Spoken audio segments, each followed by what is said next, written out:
Bonjour à chacun d'entre vous, bienvenue sur Séphiroth et compagnie. On se retrouve pour les énergies du week-end du 20 novembre. Je vous envoie plein d'amour, je vous envoie plein d'énergie, je vous envoie beaucoup de lumière.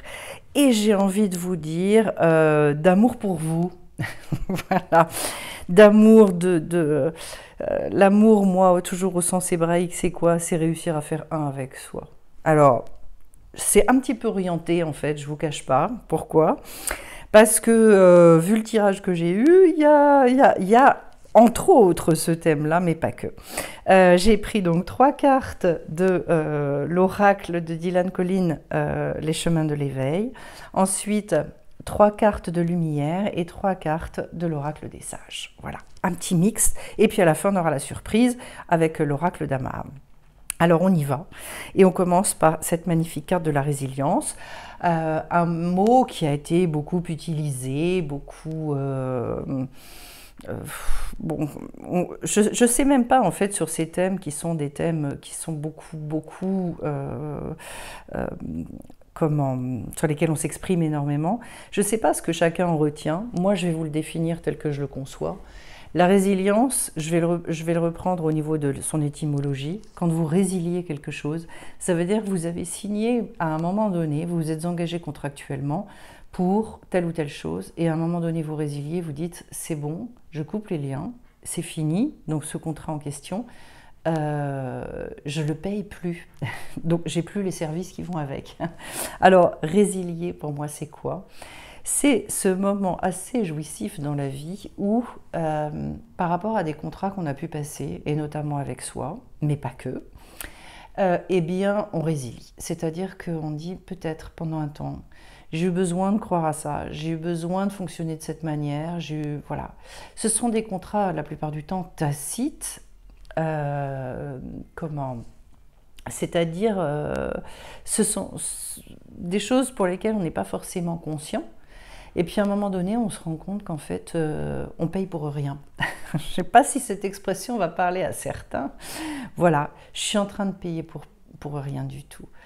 La résilience, c'est ce moment où on prend conscience qu'il y a un enfermement et on se dit, mais est-ce que je vais continuer finalement à rester enfermé là-dedans? Parce qu'en fait, ça ne m'apporte absolument plus rien. Vous voyez, il y a des fois, on contracte pour s'abonner ici ou là, puis on se dit, mais en fait, je m'en sers plus. Je paye pour rien, voilà. Sauf que dans les contrats dont je parle avec soi, souvent, oui, on paye, on paye, et on se rend compte qu'en fait, ça ne nous rapporte plus rien du tout. Si ce n'est des ennuis, si ce n'est des enfermements, des limitations, et puis de la perte d'argent ou de la perte d'énergie, etc. Comment est-ce qu'on arrive à résilier finalement? C'est en prenant la décision à un moment donné. Je pense que des prises de décision très fermes, de se dire mais ça maintenant je le laisse derrière moi, je ne fonctionne plus de cette manière-là, c'est une remise en liberté. Et je pense qu'on a ce pouvoir intérieur, tant qu'on se croit finalement enfermé, pieds, poings liés, j'allais dire esclave de quelque chose, oui, on l'est. Et puis un jour, on réalise que ça n'a plus rien à faire dans nos vies, que ça n'a plus aucun intérêt, et donc on peut passer à autre chose, et cette autre chose, c'est la rencontre. Et dans le jeu de Dylan, c'est vraiment, et il s'agit vraiment de la rencontre avec soi. Pourquoi? Parce que si j'arrive à lâcher ces choses-là, à y renoncer véritablement, alors à ce moment-là, je vais me découvrir complètement autre. Et je vais juste aller voir 2 secondes ce que Dylan en disait. Je vais peut-être pas lire le poème parce que je voudrais aller passer à Pégase, parce que Pégase, c'est waouh. Pégase, c'est là pour le coup, on sort de quelque chose. Alors, où est-ce que j'ai... Voilà. La rencontre... c'est à la fois voilà, se rencontrer soi, s'ouvrir au partage, mettre de la beauté aussi dans les partages. C'est vrai qu'à partir du moment où on a fait ces résiliences, donc cette réconciliation avec soi, je pense que on commence à être prêt à s'ouvrir aux autres. On n'a plus honte, on n'a plus peur. Et Dylan dit c'est le temps de réparer certaines relations abîmées, le temps de travailler à pardonner, temps d'aimer. Chaque mot vous invite à penser que vous n'êtes plus obligé de vous construire des murs, car vous n'êtes plus de si petites choses fragiles. Mais si vous souhaitez vous pérenniser, il s'agit à présent de vous construire vous. Voilà. Et donc, c'est pour ça que je vous disais, en fait, il y a cette notion-là d'aller à la rencontre de soi et de cet inconnu. On vous dit, avec cette carte, que vous ne risquez plus de vivre la trahison, le mensonge, le jugement, à partir du moment où vous avez correctement fait ce travail. Et normalement, quand cette carte, elle intervient, ça veut dire qu'effectivement, c'est le cas. Donc, on vous invite, et c'est le conseil de l'auteur, à vous procurer un petit fascicule de positive attitude. Alors, n'hésitez pas à organiser des sorties ou moments lors desquels vous pourrez vous raconter des anecdotes pleines de beauté. Si vous êtes en quête de social, peut-être est-il temps de vous engager dans une association auprès de laquelle vous contribuerez à faire de belles choses. De toute façon, un moment de réouverture pour aller vers Pégase, et là j'aimerais bien vous lire le poème. Lorsque les chevaux sautent la première barrière, ils n'analysent plus, mais se laissent guider par l'entrain, par la fougue, par ce galop incessant qui sommeille en eux, au plus profond, à l'origine de leurs muscles saillants, plus aucun obstacle n'est alors insurmontable. Les ailes de la liberté s'éploient brillantes, se Pégase en eux comme une flamme ardente. Il s'agirait de céder un peu, de s'exempter. Donc vous voyez, on retrouve la notion de résilience. Les royaumes de l'acceptation sont comme des graines à semer.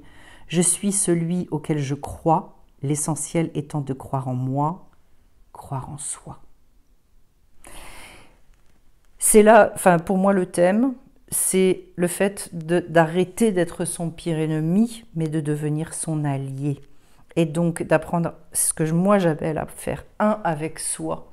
Faire un, c'est tendre un pont sur lequel finalement, et vous pouvez visualiser cette scène, où il y a cet être tel que vous l'avez perçu pendant des années, et il y a cet être tel que peut-être vous souhaitez le devenir, ou l'exprimer, et en fait de construire ce pont entre les deux, pour se dire, celui que je ne veux plus être peut-être aujourd'hui, oui, je peux le remercier, mais je peux aussi lui dire un adieu plein de tendresse, un adieu plein d'amour, un adieu sans jugement, parce que quand on en arrive à ces phases-là, et ça je trouve ça extraordinaire, quand on arrive à ces phases, on réalise à quel point, quand on a pataugé, j'allais dire pendant des années, on a été un être courageux, on a été un être parfois téméraire, persévérant,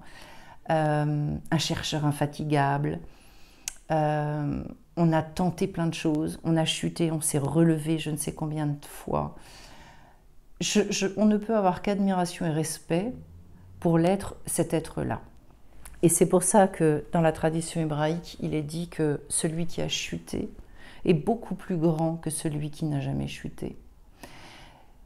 Voilà, vous connaissez toute ma passion et mon respect pour cette tradition, mais qui est toujours dans une justesse, parce que quand on regarde la vie, observez les gens qui, entre guillemets, ont un parcours sans faute. Le plus gros écueil de ces personnes-là, c'est que finalement, ça devient souvent des gens relativement orgueilleux et qui n'ont aucune sorte de compréhension pour ceux qui ont eu de nombreux moments d'errance, de nombreux moments ce que j'appelle les lieux qui ont traversé ces lieux de désolation de la vie, qui finalement rendent profondément humains. Et c'est pour ça que dans vos parcours, réfléchissez bien si vous n'aviez pas traversé tout ça. Quand vous ressentez toute la puissance que vous avez en vous et que vous avez envie désormais d'exprimer, dites-vous aussi que c'est grâce à votre parcours que vous n'aurez plus à craindre derrière, j'allais dire de tout mettre en l'air, parce que finalement, vous n'auriez pas eu l'occasion justement de devenir ces êtres compatissants, compréhensifs. Et puis profondément construit intérieurement. Parce que je vais vous dire, entre les gens qui ont vécu un parcours extrêmement difficile et ceux qui ne l'ont pas vécu, qui sont les plus forts au bout du compte? Quand on s'est relevé, j'entends. Le problème, c'est que tant qu'on ne s'est pas relevé, il y a certains êtres qui se disent « oui, mais moi je suis rien ». Alors je vais vous dire une chose, c'est tout l'inverse. Vous êtes énormément, parce que, et ça aussi ça vient de la tradition hébraïque, quand on a eu énormément d'écueils dans nos vies, qu'on a eu des parcours difficiles, c'est justement parce qu'on nous a construits, qu'on sait, et que l'univers a eu à cœur de nous préparer pour des missions relativement importantes. Alors, changez de regard sur vous, mais profondément. Si vous regardez les choses telles que je viens de vous les expliquer, vous vous dites, c'est à la hauteur de la lumière que je porte en moi et à la hauteur de la mission que je dois remplir. Et là, d'un seul coup, peut-être que vous pouvez reconstruire aussi une légitimité d'être, que vous pouvez reconstruire votre estime de vous-même et vous dire maintenant, j'en ai pas à chier, excusez-moi et passez-moi l'expression, pendant autant d'années pour renoncer maintenant. Je vais au bout. Derrière, j'ai le chakra du cœur, le chakra du troisième œil qui est le centre de votre tirage et à l'abri du saule qui est l'équilibre et la tempérance. Le chakra du cœur, on est exactement dans ce que je vous disais, l'unicité, l'amour. C'est-à-dire, vous savez, il y a des fois, ça fait beaucoup de bien de fermer les yeux et de se dire, je fais taire le hochet là-haut, voilà, stop. Et je descends, vous pouvez visualiser que vous descendez dans le cœur.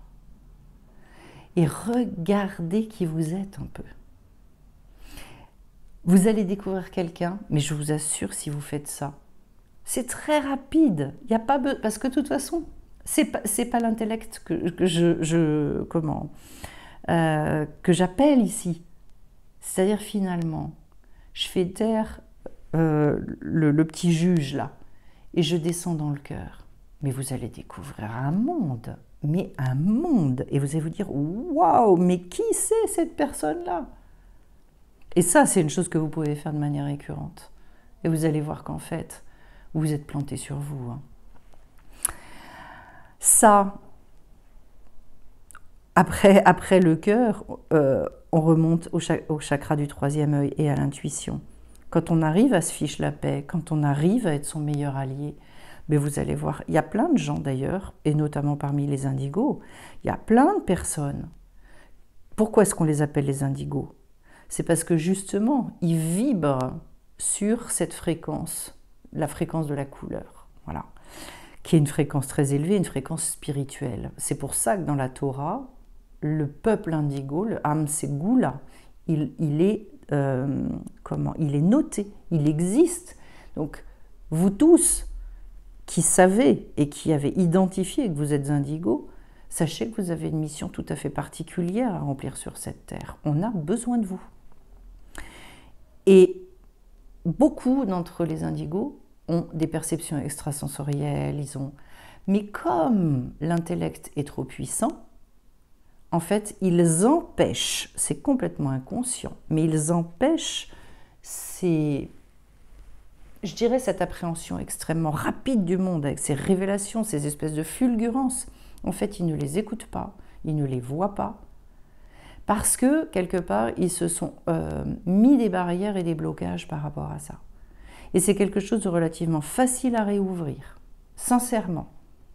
Voilà, ça fait partie aussi des formations dans la formation que je suis en train de faire aujourd'hui sur construire son harmonie de vie par le plaisir. Ça, on en parle pour se reconnecter à cette chose-là et pouvoir avancer beaucoup plus rapidement, beaucoup plus en conscience dans la vie et surtout avec beaucoup plus de facilité parce que c'est le but. Et après, derrière, oui, l'équilibre et la tempérance, forcément. Vous avez vu que vous avez quand même 2 cartes de chakras. L'oracle lumière ne parle pas spécifiquement des chakras, loin de là. Et donc, pour moi, ça parle de réalignement. Très profondément, à partir du moment où je me réaligne, et d'ailleurs, dans le tirage de la pleine lune du 19 novembre, j'ai parlé de ce besoin et cette nécessité de se réaligner pour retrouver l'équilibre et la tempérance. Parce que Et c'est vrai que c'est le handicap, un des handicaps aussi de l'indigo, c'est que lui, je l'ai dit, n'est pas aligné naturellement. Il a un travail à faire pour ça. Voilà. Parce qu'il a cette espèce de puissance, il a une fréquence extrêmement élevée. Et sa fragilité, c'est qu'il va se déconnecter, baisser sa fréquence assez régulièrement. Ça, c'est sa vie qui souvent l'a amené à baisser. Et il a besoin de retrouver sa fréquence de naissance. À ce moment-là, toute cette vitalité, cette puissance qu'il a, au lieu de le maintenir et d'amplifier ce déséquilibre, va se mettre au service de son être qui est équilibré. Et alors à ce moment-là, waouh! Alors à ce moment-là, ça va partir. Est-ce que vous comprenez aussi pourquoi l'univers ne peut pas nous envoyer trop vite quand on n'a pas compris certaines choses sur certaines missions? Parce que ça veut dire qu'une puissance qui va s'exprimer chez quelqu'un qui est déséquilibré, ça va le mettre en danger. Ensuite, j'ai donc la carte de l'étoile, la fin et l'écu. Alors, très intéressant. La carte de l'étoile, d'abord, c'est une carte qui nous parle d'être protégé. Justement, ça nous parle de la puissance. J'adore, par rapport à ce que je viens de vous dire, on est en plein dedans. C'est la carte de la puissance. C'est la carte de l'illumination. C'est la carte de la protection. Je pense que là, il est question d'aller chercher sa réalisation pleine et entière. L'étoile, c'est... dans la symbolique, de toute façon, c'est celle à laquelle on s'accroche, c'est celle à laquelle on est dans l'espoir. Vous savez qu'il est dit dans la Kabbale, justement, qu'à chaque âme qui descend s'incarner sur Terre, à chaque fois, il y a une étoile qui naît. Et je trouve ça absolument magnifique. De savoir que finalement, dans l'espace, on a cette relation avec l'étoile. C'est assez magique. Pour moi, c'est vous dire à quel point en ce moment, on ne cesse de vous dire, c'est de l'expansion, c'est de l'ouverture, allez-y. Il y a une évolution extrêmement positive qui se fait dans à la fois la quête spirituelle que vous pouvez mener, mais également de manière beaucoup plus concrète et pragmatique, que ce soit au niveau professionnel. C'est une carte de bonheur à venir. Voilà. Et alors, ce qui m'intéresse, c'est que j'ai la fin avec l'écu. C'est la fin, et pour moi, il y a quelque chose qui se termine dans le fait d'être rabougri. J'adore ce mot-là parce que je trouve que rien quand on le dit, ça parle très bien. Rabougri.